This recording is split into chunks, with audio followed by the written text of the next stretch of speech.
Hi everybody and welcome back to Lost Genre Reddit Stories. Quick info before we begin. Today's video has two stories, both of them have updates. Now let's get started.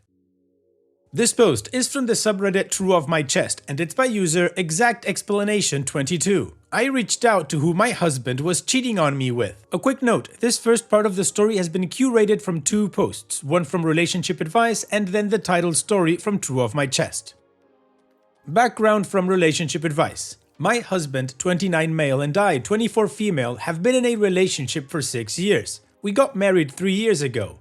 I thought our relationship was perfect. There were never any signs of anything being wrong. He came home on time every day and left for work on time every day. He was always affectionate and I thought our relationship was perfect. But then, when he was in the shower, I saw a notification on his phone. It was from a girl on Instagram I'd never seen before.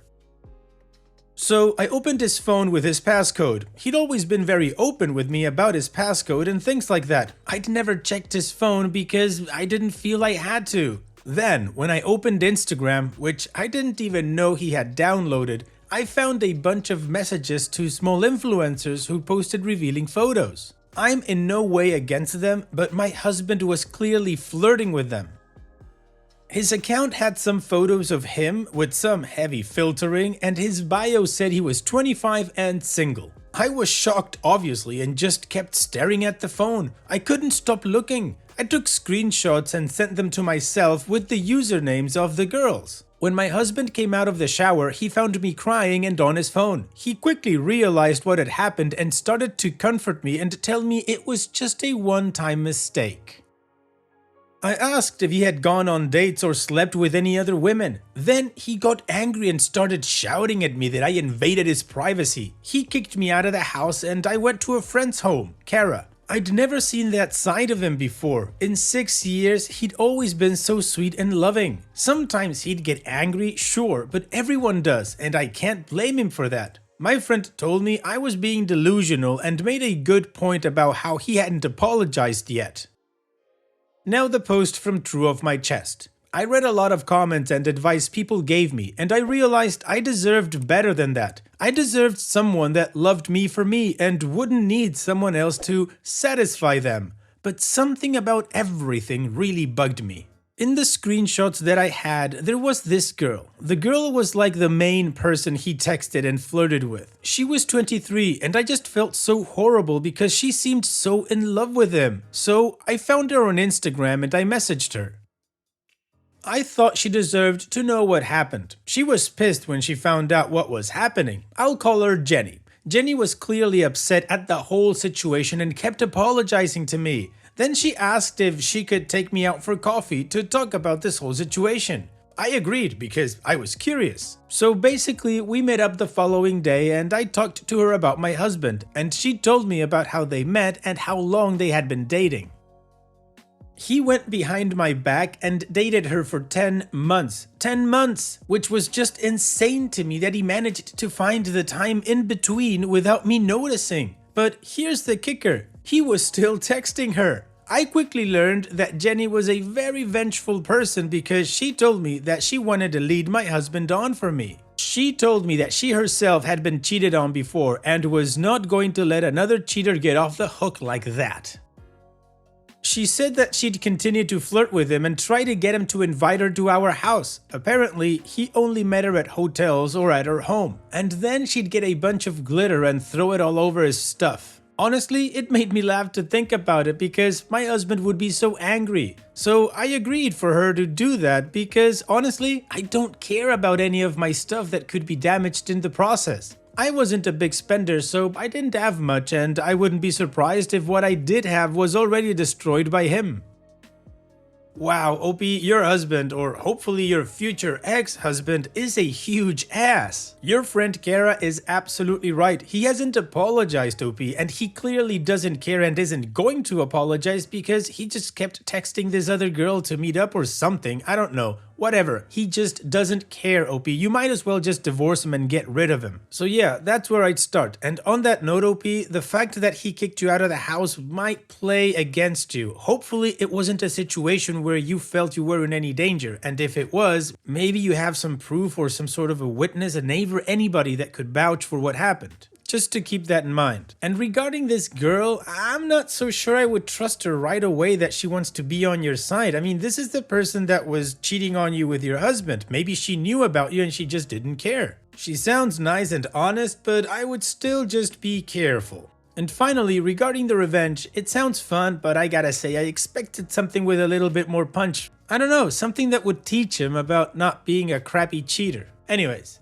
What do you guys think about this whole situation? What would you do if you were in OP's shoes? Let me know in the comment section, and now let's move on to the community comments to see what they said. Flatwind219 says, I don't trust Jenny. She knew as well and now suddenly had a plan all along to get back at a cheater she was sleeping with? Sounds like she's trying to hurry and get you all the way out so she can become the new wife. Man like your husband never change, and he'll do the same to her. And OP responds, when I talked with her, she seemed like she genuinely had no idea and was very upset at the whole situation. I could really tell she was genuine in her apologies. Reddit admin Nice Guy says, quote, apparently he only met her at hotels or at her home, end quote, and she didn't think nothing of it? Yeah, sure makes sense. Quote, then she asked if she could take me out for coffee to talk about the whole situation, end quote. And wanted to meet with you quickly? Yeah, I don't know about that. And OP responds, she didn't think too much about it because they both didn't go to her house that often. She thought the reason he didn't have her over was the same reason she didn't have him over very often, which was because apparently she's been really depressed and had a hard time cleaning up the house. She didn't bother asking since she didn't mind the hotels. Plus, they went on actual dates and stuff too. Trickle1810 says, have her send any proof she has straight away. To be honest, I wouldn't trust her. They've been dating 10 months and only met at her place and hotels? Nah, that's fishy. Ask why she wanted to meet and not send texts. Also, see a lawyer as soon as possible and serve him. I don't see why you let him kick you out. Should have made him leave. And OP responds, I'm a very weak-minded person if I'm being honest with myself. I let him kick me out because I just didn't want to fight, and I really believed that he had a right to do what he did. Looking back on the relationship as a whole made me realize that I always was very obedient and quiet with him because I was scared. Update on me. I feel a lot better than I did when I made that post. I still feel upset and still have this feeling that it's my fault, but thanks to you guys, Jenny, and the awesome friend I've been staying with, Kara, I feel a lot better. I feel angry and frustrated, but more exhausted than anything. I've gotten in contact with a lawyer, and that's a whole complicated process that I just don't want to deal with. I just want to be free of him. I feel disgusted with myself and betrayed. I mourn the relationship I had, but now that I look back on it, I was always tense and a sad shell. Sorry, I'm rambling. OP's edit. Okay, so I forgot to mention it in the post because I thought it was obvious, but Jenny genuinely had no idea that my husband was lying to her. I could tell how upset she was. It's the type of upset that you can't really describe over text. She was very apologetic to me about the situation and felt very guilty herself. Trust me when I say she has no intentions on getting back with my husband. Alright, well, the community tried to tell OP in many different ways to not trust Jenny. OP keeps trusting Jenny, and maybe OP knows better. So let's move on with the update to see what happened next and how the story ends. But before that, of course, here's another one of my playlists for you to enjoy after this video. Now let's move on with that update. I've tried writing this post lots of times, but I couldn't figure out how I wanted to do it. There's been so much going on and it's been crazy, so I'm sorry if this doesn't make much sense. So, as I said at first, I was staying with my friend Kara after my husband kicked me out of the house. Kara has been a huge help and I have appreciated her so much. Jenny was going through with the glitter plan. She updated me every step of the way, even sending me pictures of her buying the glitter. She even sent me screenshots of the newer texts between her and my husband. It didn't take her long to convince my husband to let her come over because he clearly thought since I was gone, I wouldn't find out. Jenny told me they watched a movie and before things escalated, he went to the bathroom. That's when she quickly pulled out the glitter and threw it at his side of the closet in our bedroom. She then ran out, taking a few pictures of the crime scene before she left. My husband was furious. It was this bright pink glitter that was sprayed all over his work clothes. I'm the one who does the laundry, so he had no way of figuring out how to get it out. The funniest part is, this man had the audacity to call me an hour after she left and beg me to come home. Probably to clean his clothes, honestly. I wish I could show you how he sounded when I said no and that I was filing for divorce. He was shocked and kept stumbling over his words. He never expected that I'd have the guts to do it. The months following weren't easy, and my ex-husband was not cooperating or being easy when I was trying to divorce him. He'd switch between calling me a dirty floozy to sobbing and begging me to forgive him. Jenny and Kara were my rocks and made sure that I didn't forgive him. I'm so grateful for them because at some points I felt like giving up and taking him back. Jenny especially was great because as much as I love Kara, she's very traditional. A little background, I guess, but I didn't have many friends growing up, and when I got married, I had even fewer. My husband didn't like me going out much. The only friend that I had to fight to keep was Kara. She's my childhood best friend. Kara at first let me stay at her house and she was shocked by my husband's betrayal, although she did think we'd eventually get back together. But after seeing all the horrible names he called me though, she quickly discarded that, but I know she still has some thoughts that she's not expressing with me.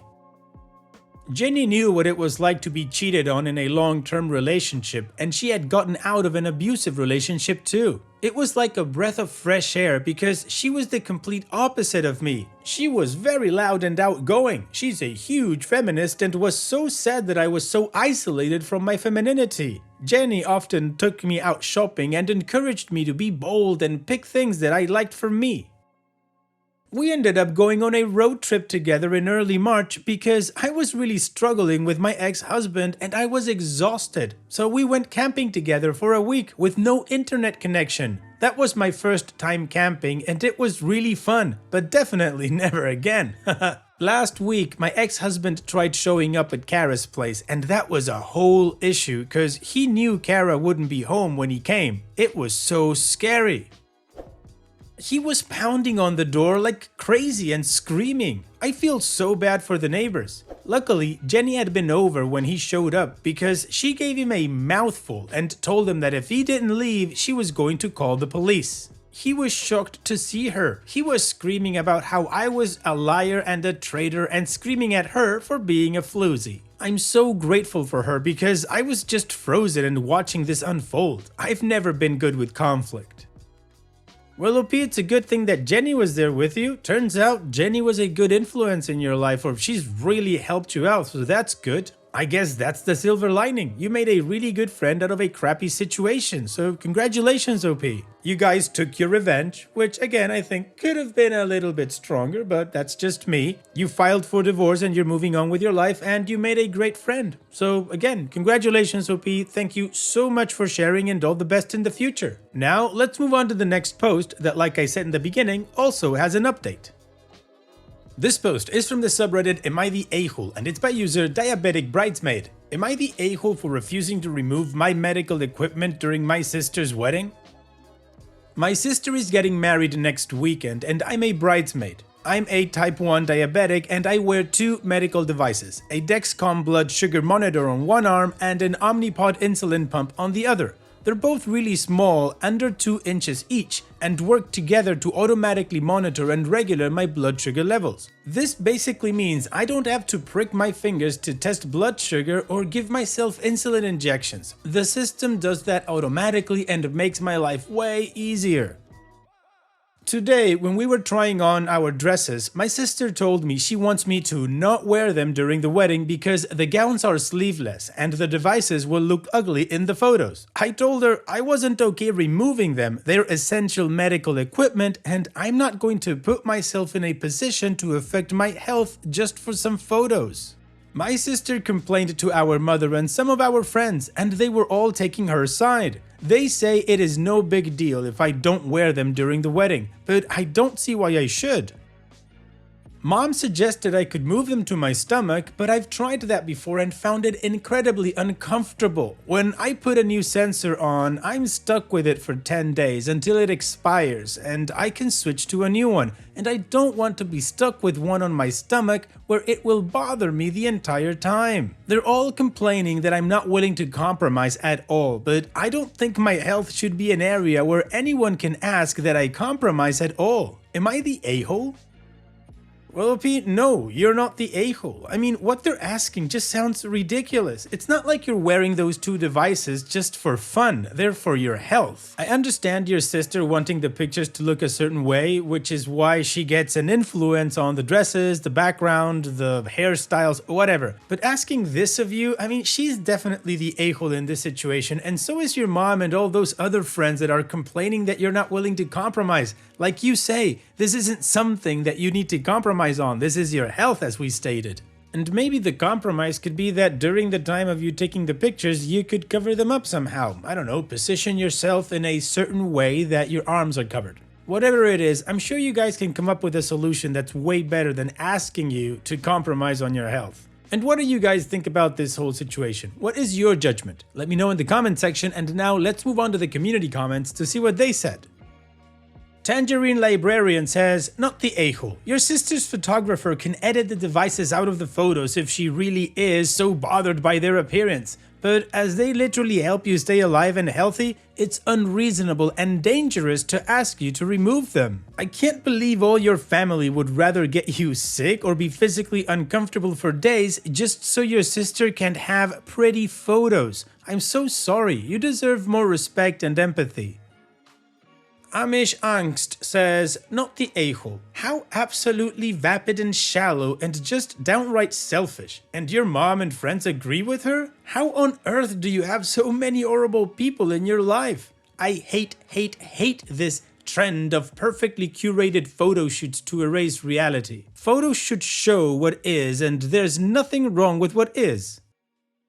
Nickety Nax says, not the a-hole. I'm not diabetic, but I have seen firsthand how fickle blood sugar can be, especially in type 1 diabetics. I'm a nurse. I'm saddened that your family and friends do not realize how much this could affect you. I would stand your ground and do what you feel you need to do for your health. A wedding is to celebrate the couple. While nice pictures are great, you wouldn't be the star of the photographs anyhow, and honestly, who cares about an insulin pump ruining photos? It won't ruin any photos. Additional information from OP's comments. These devices are just really uncomfortable for me to wear anyone else. My skin gets irritated very easily, and I found my upper arm works best. Also, you usually want to place them somewhere with a little bit of fat and avoid sticking them into muscle. And there aren't really many good spots for that on my stomach, but it's easy on my arm. Also, you can't just move them or take them off temporarily, you have to keep them in place until they expire. Okay, well, the community agrees that OP is not the a-hole and had their opinions on OP's mom. Anyways, let's move on to the update to see how this story ends. Oh my gosh, thank you so much to everyone for the responses. I didn't expect this post to blow up the way it did at all. So I have an update for everyone. I didn't want to involve others, hoping to settle this between myself and my mom and my sister. But my brother got wind of what happened last night and absolutely tore my mom and my sister a new one about how hurtful it was to suggest I go without my devices just for her wedding photos. He then told my grandfather, who is paying for the wedding. Grandpa apparently drove an hour into town this afternoon just to tell my mother how disappointed he was and that he must have gone wrong somewhere racing her. He told her that if they didn't apologize and make things right, my mom should figure out how to pay for all the outstanding wedding costs herself. Now, I do think this was a bit extreme. I wasn't looking to cause this much trouble for my mom and sister, but it seems to have worked because they called me to apologize and say it was wrong of them to suggest I just go without my monitor and pump and we can find a way to dress it up instead. I accepted their apologies. We decided to try wearing flower corsages over each device so they can't be seen. If that doesn't work, we can try a shawl as many of you suggested. Again, thank you all for the support. I'll be giving my grandpa a big hug and buying my little brother dinner tonight as a thank you for having my back on this. Maybe it seems minor to some, but it was really upsetting to me that my own family turned on me when it came to my own health. So it was a really big deal to me that they unconditionally supported me when my mom and sister wouldn't. Well, OP, this is a very happy update. It's awesome how your brother and your grandpa, both of them, just stood up for you, and they are absolutely right in how they did and what they did. Hopefully your mom and your sister apologized out of true understanding and not out of shame or because they needed to pay some money. In any case, OP, here's hoping you have a really nice time at your sister's wedding. Take care and all the best in the future. Thanks for sharing. And that's it for today's video. Thank you so much for taking the time to watch it. Now, if you've gotten to this point in the video, I assume that you like these stories that I'm reading out, so here are a couple more that you might enjoy. And if you don't have any time to watch another story right now, save it for later, and also, don't forget to hit that subscribe button.